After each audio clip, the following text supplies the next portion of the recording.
Rhythm games have made me dance, they've made me laugh, and they've even made me bang my head. The one thing that they've never done before is left me thoroughly confused. That is, until now, thanks to the new music-inspired beat-em-up Klang 2. I went into this sequel assuming that it wouldn't matter that I'd never played the 2016 original, and boy was I wrong. I spent the first half of this game completely baffled by the story, to the point where I wasn't even sure who I am or what's going on. Is that a bad thing? Not at all, because with music this good and rhythm action this much fun, who cares how confusing the story is?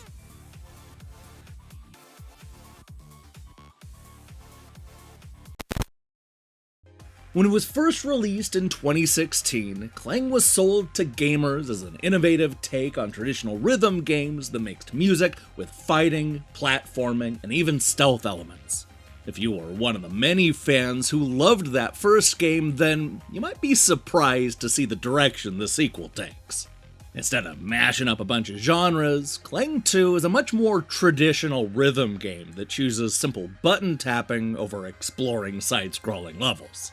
You play the masked hero from the first game, who returns with his trusty Tuneblade to complete his unfinished business. The sequel takes place after a great calamity, and it's clear that the fighter at the center of the story is haunted by ghosts of the past. He's being pulled in a number of different directions by the AI he's supposed to trust and the bad guys that he's supposed to vanquish. Also, the game touches on the pirate wars, blind deities, and a really nasty demigod named Soundlord Sonas, but it's all nonsense, and trying to piece it all together is just gonna give you a headache. What you need to know is that our hero uses his Tuneblade to battle a series of monsters in small, enclosed arenas. In theory, this is a game about a character fighting off attackers to electronic dance music. But in reality, it's just a post-apocalyptic version of Elite Beat agents. The bad guys will create little circles that'll have you either tapping the button or holding the note.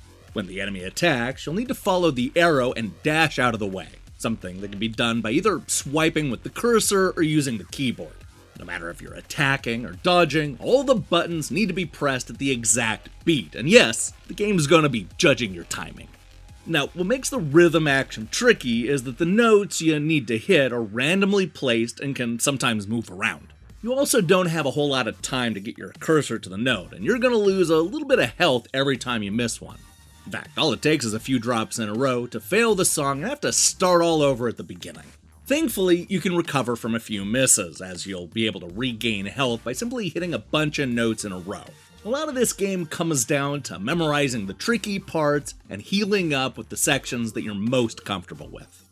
Klang 2 is split up into a predictable structure that had you playing a few practice songs before taking on one of the various boss battles.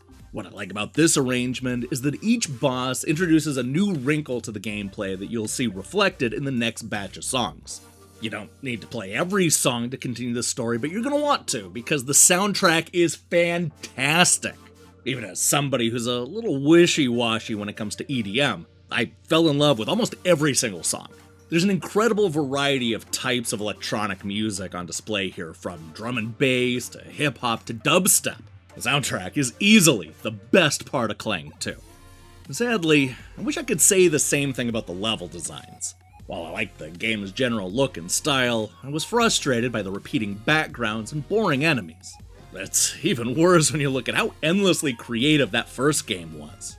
No matter where you are in the story, the action looks exactly the same. The enemies may change, but that's about it.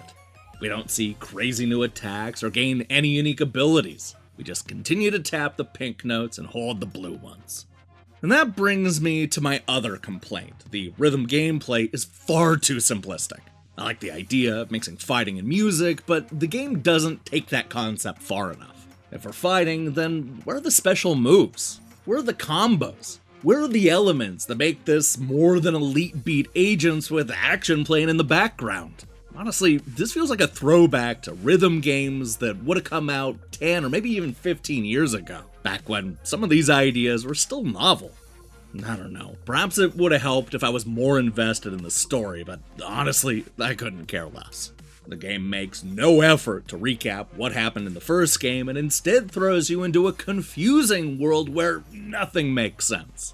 I'll confess, I did eventually figure everything out, but it came after reading a whole bunch of boring conversations where both characters are just trying to outdo each other in vagueness. Honestly, you're almost better off skipping all of that and just enjoying the music. In fact, I'm going to recommend this game for the soundtrack alone.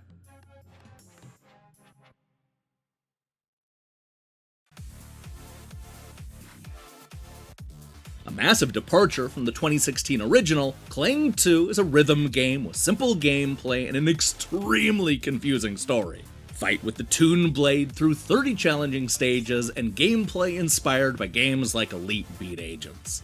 While the presentation is a little lacking and the rhythm could have been a bit more intense, this is a fun sequel with a killer soundtrack.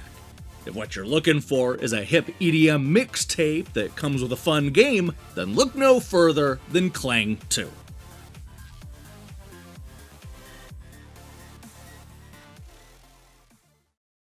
Hey, thanks for watching our review. If you liked what you saw here, then you should know that we post new reviews and features almost every day.